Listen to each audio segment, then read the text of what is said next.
नमस्कार दोस्तों, स्वागत है आप सभी का मैथ्स ब्राउज़र यूट्यूब चैनल पर। हम लोग रेलवे के द्वारा पूछे गए मैथ के सवाल का जो प्रैक्टिस शुरू किए हैं उसी सीरीज का ये 8वां वीडियो है। और इस वीडियो में हम क्वेश्चन नंबर 141 से स्टार्ट करेंगे और सभी क्वेश्चन लेटेस्ट एग्जाम के होंगे। जैसे ये सवाल देखिए एनटीपीसी 2021 का पूछा गया है, तो ये वीडियो काफ़ी इंपॉर्टेंट होने वाला है, इसलिए पूरा जरूर देखिए। और अगर आप चैनल पर नए हैं तो सब्सक्राइब करके नोटिफिकेशन बेल को ऑन कर लीजिए, क्योंकि हम रेलवे के द्वारा पूछे गए मैथ के सवाल का सोल्यूशन चैप्टर वाइज इस चैनल पर लेकर के आते रहेंगे। तो आज का पहला सवाल है, कह रहा है कि क्यूब रूट ऑफ 40 का परिमेयकारी गुणज क्या है। What is the rationalise factor of cube root of 40। यहाँ पर यह सवाल इंग्लिश में नहीं लिखा गया है, बाकी सभी सवाल हिंदी और इंग्लिश दोनों लैंग्वेज में है, केवल इस सवाल में हम इंग्लिश लिखना भूल गए हैं। ठीक है, तो यहाँ पर कह रहा है कि क्यूब रूट ऑफ 40 का रेशनलाइज फैक्टर यानी कि परिमेयकारी गुणज क्या है। तो सबसे पहले आपको यह समझना पड़ेगा कि परिमेयकारी गुणज कहते किसको हैं। तो अगर हम आपको एकदम आसान भाषा में समझाने का प्रयास करें तो परिमेयकारी गुणज का मतलब केवल इतना होता है कि इसमें ऐसा कौन सा संख्या गुना करें कि ये एक पूर्ण संख्या बन जाए, यानी कि ये संख्या पूरा पूरा हो जाए, इस पर कोई भी रूट या कोई भी पावर नहीं हो। तो जिस नंबर को गुना करने पर यह संख्या पूरा पूरा नंबर में बदल जाएगा, वही संख्या इसका परिमेयकारी गुणज होगा। तो इसमें क्या गुना करें कि ये एक पूर्ण संख्या बन जाए। तो इसके लिए देखिए, इसको थोड़ा सा सोल्व करते हैं। क्यूब रूट ऑफ 40 को क्या कर सकते हैं आप, इसको लिख सकते हैं क्यूब रूट ऑफ 8 इंटू 5। 40 को लिख सकते हैं 8 इंटू 5। ऐसा क्यों लिखे, क्योंकि 8 का क्यूब रूट पूरा पूरा आ जाता है ना। 8 का क्यूब रूट कितना होता है, 2 होता है। तो 8 का तो 2 हो जाएगा और 5 का नहीं निकलेगा, तो ये क्यूब रूट के अंदर में ही रहेगा। यानी कि आप इसको लिख सकते हैं 2 इंटू क्यूब रूट ऑफ 5। और इसको क्या लिख सकते हैं, तो इसको लिख सकते हैं 2 इंटू 5 टू दी पावर 1/3। इधर जो नंबर रहता है ये रूट हटने पर पावर के रूप में 1 करके आ जाता है। जैसे यहाँ पर 3 है तो पावर 1/3 हो जाएगा, है ना। तो क्यूब रूट ऑफ 40 को हम लोग ऐसा लिख सकते हैं। अब देखिए, इसमें ऐसा कौन संख्या गुना करें कि ये पूरा पूरा संख्या बन जाए। तो देखिए, 2 तो पूरा पूरा नंबर है, केवल इसको पूरा बनाना है 5 टू दी पावर 1/3 को। तो 5 टू दी पावर 1/3 में ऐसा क्या गुना कर दें कि ये पूरा पूरा नंबर बन जाए। तो आप थोड़ा सा अगर सोचेंगे तो आपको पता चल जाएगा कि 5 का पावर 2/3 अगर हम गुना कर दें तब ये पूरा पूरा नंबर बन जाएगा। क्यों, क्योंकि देखिए गुना में पावर जुटता है ना। गुना में पावर जुटता है तो 5 का पावर कितना हो जाएगा, ये दोनों जुट जाएगा 1/3 और 2/3। तो 1/3 और 2/3 को जब आप जोड़ेंगे तो 1 हो जाएगा, है ना। और 5 का पावर 1 कितना हो जाएगा, 5 हो जाएगा। तो ये देखिए पूरा नंबर आ गया ना। इसका मतलब 5 टू दी पावर 2/3 को गुना करेंगे तब ये नंबर जो है पूरा पूरा नंबर हो जाएगा। इसका मतलब इसका रेशनलाइज फैक्टर जो होगा ये यही होगा, 5 टू दी पावर 2/3। तो यहाँ पर देखिए 5 to the power 2/3 B option में है, तो ये आपका आंसर हो जाएगा। निम्नलिखित में से किसके पास सीमांत दशमलव प्रतिनिधित्व है। सीमांत दशमलव का मतलब होता है शांत दशमलव, नॉन टर्मिनेटिंग डेसिमल, उसी को मार्जिनल डेसिमल भी कहते हैं। और हम आपको बताए थे इसके बारे में कि अगर कोई फ्रैक्शन p/q के रूप में लिखा है तो ये सीमांत दशमलव तभी होता है जब इसके नीचे वाला जो पार्ट है डिनोमिनेटर, इसमें या तो 2 आवे केवल, या तो 5 आवे, या फिर ये दोनों आवे। 2 और 5 के अलावा कुछ भी अगर नीचे आ रहा है तो वो सीमांत दशमलव नहीं होता है। तो ऑप्शन से चेक कर लीजिए, यहाँ पर देखिए नीचे 7 है तो ये नहीं होगा, यहाँ पर देखिए 5 है तो यही मेरा आंसर होगा, है ना। ये जो 2/5 है यही सीमांत दशमलव है। बाकी यहाँ पर देखिए 3 है और 9 है, तो ये दोनों नहीं होगा, क्योंकि केवल 2 या फिर केवल 5 या फिर ये दोनों, इसके अलावा कोई भी आएगा तो वो सीमांत दशमलव नहीं होता है। और सीमांत दशमलव नहीं होने का मतलब हुआ कि वो पूरा पूरा नहीं कटेगा। अगर आप यहाँ पर ये जो 2/7 लिखा हुआ है तो 7 से 2 को जब डिवाइड करेंगे तो ये भाग लगता ही जाएगा, कभी नहीं समाप्त होगा, है ना। लेकिन जब यहाँ 2/5 में 5 से जब 2 को डिवाइड करेंगे तो वो कहीं ना कहीं जाकर के पूरा कट जाएगा। आप चेक कर सकते हैं, देखिए जब 7 से अगर 2 को डिवाइड करें तो क्या हो जाएगा, पहले पॉइंट लेकर के यहाँ पर 0 लेना पड़ेगा, तो 2 बार में लगेगा 14, क्या बचेगा यहाँ पर 6, फिर 0 लेंगे तो 8 बार में लगेगा 56, कितना बचेगा 4, फिर यहाँ पर 0 लाएंगे तो 5 बार में लगेगा 35, तो कितना बचेगा यहाँ पर 5 बचेगा, है ना। फिर एक 0 लेंगे तो फिर 7 बार में लगेगा, कितना हो जाएगा 49, फिर 1 बचेगा, फिर 0 लेंगे। तो आप ऐसे ही 0 लेते रह जाएंगे, ये भाग कभी समाप्त होगा ही नहीं। तो इसी प्रकार का जो डेसिमल होता है उसको सीमांत डेसिमल नहीं कहते हैं, लेकिन अगर कट जाएगा तो उसको सीमांत डेसिमल कहेंगे। तो यहाँ पर देखिए जब यहाँ 2/5 है तो 5 से 2 को जब डिवाइड करेंगे तो ये पूरा कट जाएगा। यहाँ पॉइंट लेकर के 0 लेंगे तो देखिए 4 बार में कितना आ जाएगा 20 आ जाएगा, तो ये कट गया, है ना। तो यहाँ पर 2/5 जो है ये सीमांत दशमलव है। बाकी ये दोनों ऑप्शन में आप चेक करेंगे तो ये भी भाग लगता ही जाएगा, कभी नहीं समाप्त होगा। जब 19 का पावर 300 को 20 से भाग दिया जाता है तो शेषफल क्या होगा? 19 का पावर 300 को जब 20 से भाग देंगे तो रिमाइंडर क्या होगा? तो देखिए 19 का पावर 300 का मतलब क्या हुआ कि 19 गुना 19 गुना 19 300 बार है ना, और उसको 20 से भाग देना है। तो अगर एक बार 19 को 20 से भाग देंगे तो रिमाइंडर क्या बचेगा? तो यहाँ पर रिमाइंडर बचेगा -1। अगर आप रिमाइंडर थ्योरम पढ़े होंगे तो आपको पता होगा कि 19 को जब 20 से भाग देंगे तो रिमाइंडर -1 बचेगा। तो एक बार जब 19 को 20 से डिवाइड किए तो रिमाइंडर -1 बचा, लेकिन यहाँ पर 300 बार है 19, है ना, तो 300 बार इसको 20 से भाग देंगे तो -1 पावर 300 बार बचेगा, है ना। तो -1 अगर 300 बार आएगा तो इसका वैल्यू क्या होगा? +1 हो जाएगा, यानी कि इसको 20 से भाग देंगे तो रिमाइंडर +1 आएगा। वह छोटी से छोटी संख्या ज्ञात कीजिए जिससे 6250 को गुना किया जाए तो वह पूर्ण घन बन जाए। तो कभी भी इस तरह का सवाल आ जाए, जब पूछे कि कितना से गुना किया जाए या कितना से भाग किया जाए तो ये पूर्ण घन हो जाएगा, तो सबसे पहले इस संख्या को हम लोग प्राइम फैक्टर के रूप में लिखेंगे। तो 6250 को अगर हम लोग प्राइम फैक्टर के रूप में लिखें तो सबसे पहले देखिए 2 बार में भाग जाएगा तो ये हो जाएगा 3125, फिर 5 बार में भाग जाएगा तो 6 पचे 30, 2 पचे 10 और 5 पचे 25, फिर 5 बार में भाग जाएगा तो ये हो जाएगा 125, फिर 5 बार में भाग जाएगा 25 और फिर 5 बार में भाग जाएगा तो 5 आएगा। यानी कि 6250 को हम लोग लिख सकते हैं 2 गुना 5 गुना 5 गुना 5 गुना 5 गुना 5, ऐसा लिख सकते हैं।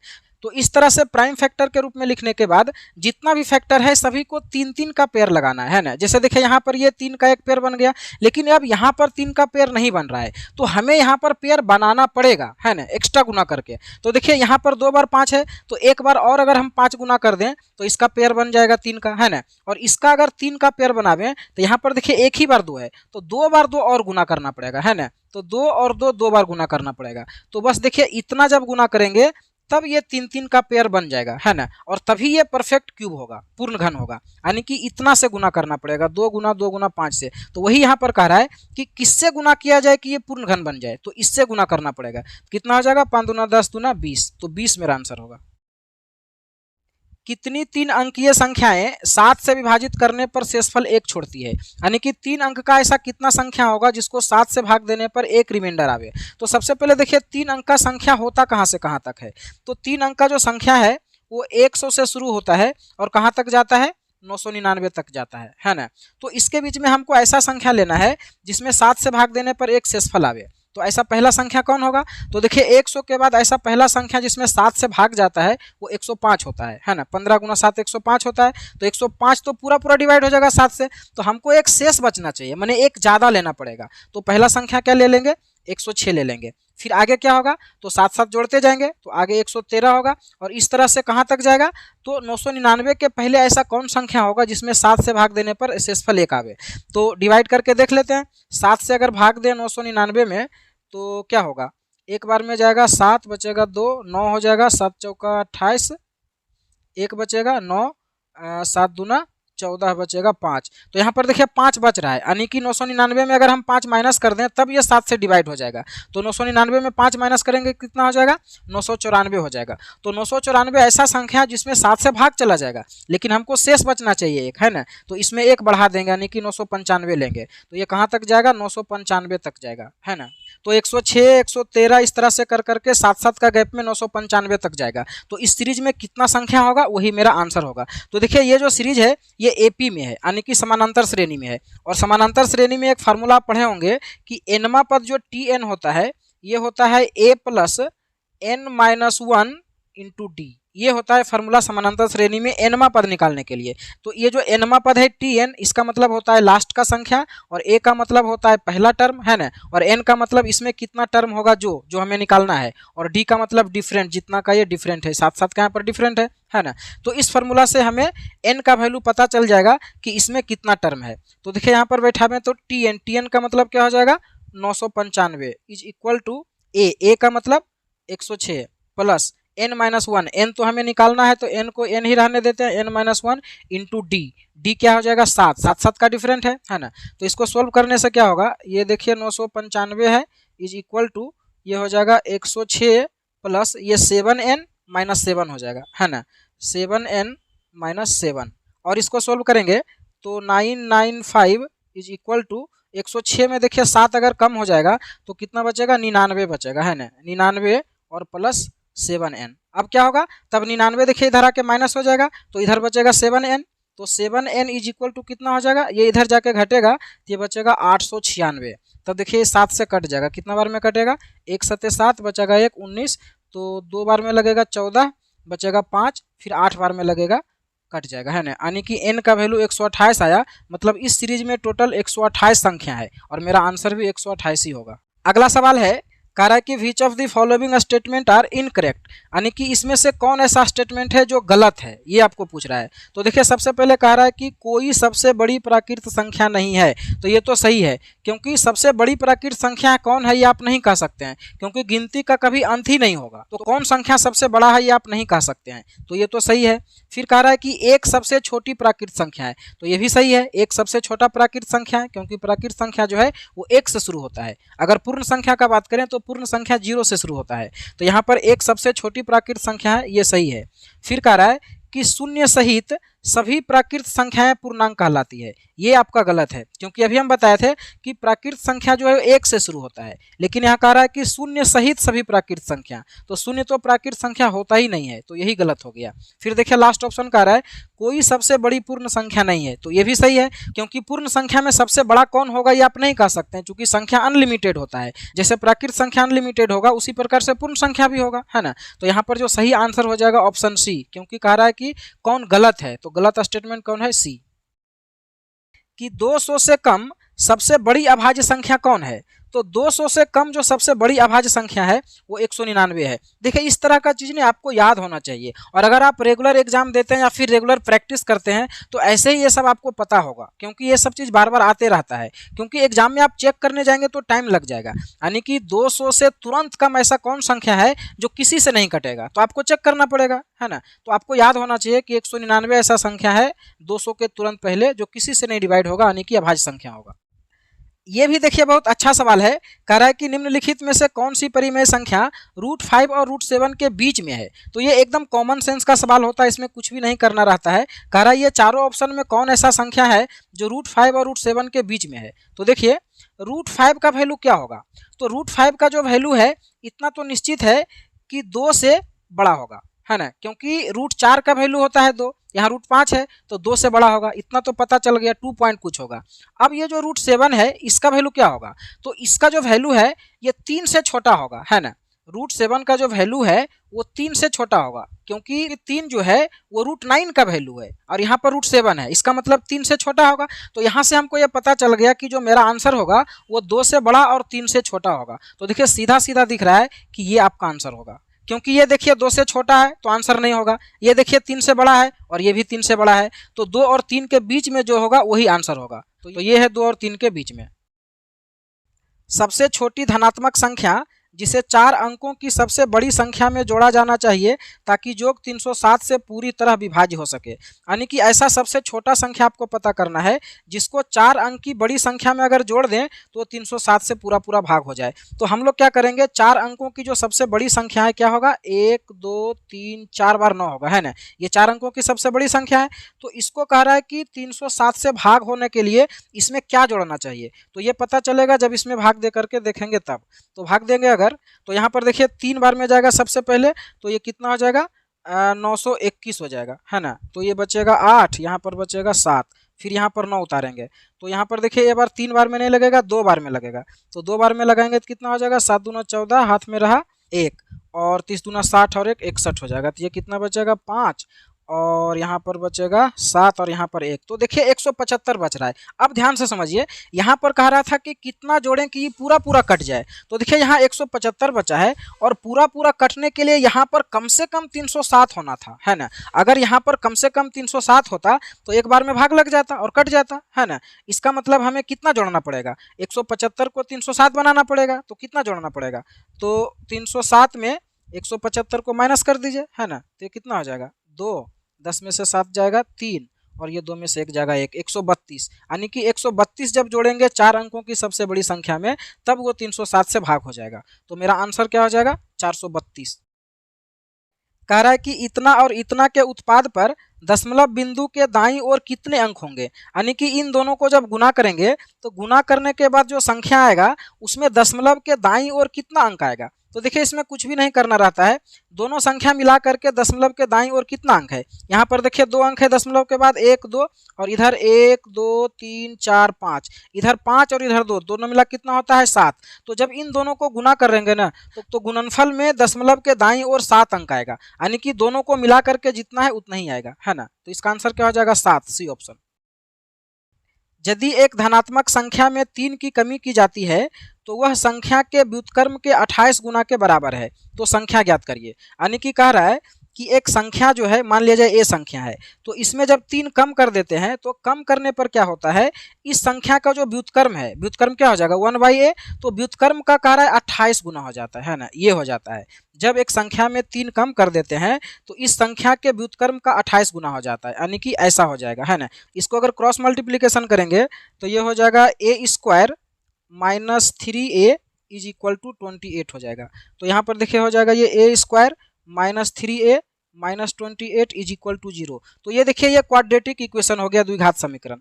तो जब आप इसको सोल्व करेंगे तो a का जो वैल्यू आएगा ये 7 आएगा और -4 आएगा, है ना। आप इसको करके देख लेंगे। देखिए हमको कैसे पता चला, यहाँ पर जब जिसको तोड़ेंगे द्विघात समीकरण के रूप में तो देखिए 7 और 4 में तोड़ेगा, है ना। 7 माइनस में आएगा और 4 प्लस में आएगा। तो इसको सोल्व करने के बाद वैल्यू उल्टा हो जाता है, जो प्लस में रहता है वो माइनस में और जो माइनस में रहता है वो प्लस में। मतलब आप इसको सोल्व करेंगे तो a का वैल्यू +7 और -4 आएगा। आप इसको चेक कर लेंगे, ठीक है। तो यहाँ पर देखिए कौन सा आंसर होगा, तो यहाँ पर देखिए माइनस में तो आंसर नहीं होगा, प्लस वाला आंसर होगा। तो यहाँ पर देखिए 7 हो जाएगा। एक संख्या का 1/4 दूसरी संख्या के 3/8 के बराबर है। मान लिया जाए कि एक संख्या a है और दूसरी संख्या b है। तो कह रहा है कि पहला संख्या का 1/4 यानी कि a का 1/4 और दूसरा संख्या का 3/8 यानी कि b का 3/8 कह रहा है बराबर है। तो यहाँ से देखिए 2 बार में कट रहा है, तो यहाँ से देखिए a और b का जो अनुपात है ये 3:2 आ रहा है। यानी कि अगर a का वैल्यू 3 होगा तो b का वैल्यू 2 होगा। यानी कि a और b का रेशियो है 3 और 2, एक्चुअल वैल्यू नहीं है। यानी कि पहला संख्या 3x होगा तो दूसरा संख्या 2x होगा। तो अब कह रहा है कि पहली संख्या में 30 जोड़ा जाए तो वह दूसरी संख्या के 6 गुना हो जाती है। तो पहली संख्या क्या हो सकता है, पहली संख्या मेरा 3x हो जाएगा, है ना। तो इसमें जब 30 जोड़ते हैं तो कह रहा है कि दूसरा संख्या के 6 गुना हो जाता है। तो दूसरा संख्या मेरा कितना है 2 यानी कि 2x, तो 2x का 6 गुना कितना हो जाएगा 12x, तो ये हो जाएगा 12x। तो अब क्या होगा, ये इधर जाके माइनस हो जाएगा 3x, तो कितना बचेगा 9x बचेगा, है ना। 9x is equal to 30। तो इसको अगर हम सोल्व करें तो ये देखिए 3 बार में कट जाएगा और ये 10 बार में कट जाएगा, यानी कि 3x इज इक्वल टू 10 आ गया। तो अब देखिए यहाँ पर कह रहा है कि पहली संख्या क्या है, तो पहली संख्या देखिए मेरा 3x ही तो था ना। यहाँ से देखिए पहली संख्या 3x था ना, तो 3x का ही वैल्यू 10 आ गया, यानी कि पहला संख्या मेरा 10 हो जाएगा। यहाँ पर देखिए इन सभी का जोगफल निकालना है। 1 + 2 + 3 इस तरह से 31 तक गया और फिर 31 से घटना शुरू हो गया 1 तक। तो देखिए इसका एक टेक्निक होता है जिससे आप 1 सेकेंड में इसको कर सकते हैं, और उसके पहले हम इसको थोड़ा सा डिटेल में बता देते हैं, फिर टेक्निक को बताएंगे। तो देखिए 1 से लेकर के कहीं तक अगर संख्या जोड़ना रहता है उसके लिए क्या फार्मूला होता है, प्रथम n प्राकृत संख्याओं का जोगफल होता है n × n + 1/2, है ना। तो यहाँ पर देखिए 1 से लेकर के 30 तक जोड़ना है ना, और इधर भी 1 से लेकर के 30 तक जोड़ना है। अगर हम 31 को छोड़ दें, 31 को हम बाद में जोड़ देंगे, तो इधर भी देखिए 1 से 30 तक है और इधर भी 1 से 30 तक है। तो 30 तक को जोड़ने का फार्मूला क्या हो जाएगा, 30 गुना 31/2, फार्मूला से n × n + 1/2, है ना। तो ये हो गया 30 तक का जोगफल। तो यही इधर भी है, तो सीधा सीधा इसमें 2 गुना कर देते हैं तो टोटल इसका जोगफल निकल जाएगा, और ये 2 से 2 कट भी जाएगा। तो इन दोनों को गुना करेंगे तो क्या हो जाएगा, ये हो जाएगा 930, है ना। और 930 में जब इस 31 को जोड़ेंगे, चूंकि 31 अभी बचा हुआ है, तो इसको जोड़ेंगे तो कितना हो जाएगा 961 हो जाएगा, है ना, 961। तो यही मेरा आंसर हो जाएगा, है ना, 961। अब देखिए इसको कैसे टेक्निक से करते हैं। कभी भी इस तरह का सीरीज आ जाए जहां 1 + 2 + 3 इस तरह से आगे बढ़ता जाए और फिर कहीं इस पर जाकर के घटना शुरू कर दे और 1 तक घट जाए, तो ऐसे में क्या होता है कि जहां तक ये सीरीज गया है मैक्सिमम कहां तक गया है 31 से गया है ना। 31 से फिर घटना शुरू हो गया है, तो बस 31 का स्क्वायर कर देंगे, वही आंसर हो जाएगा। तो 31 का स्क्वायर कितना होता है 961, तो यही आपका आंसर हो जाएगा। तो कभी भी ऐसा सीरीज आवे कि 1 से लेकर के जाते जाते अचानक घटना शुरू हो गया, तो जहां से वो घटना शुरू होगा उसी का स्क्वायर आपका आंसर हो जाएगा।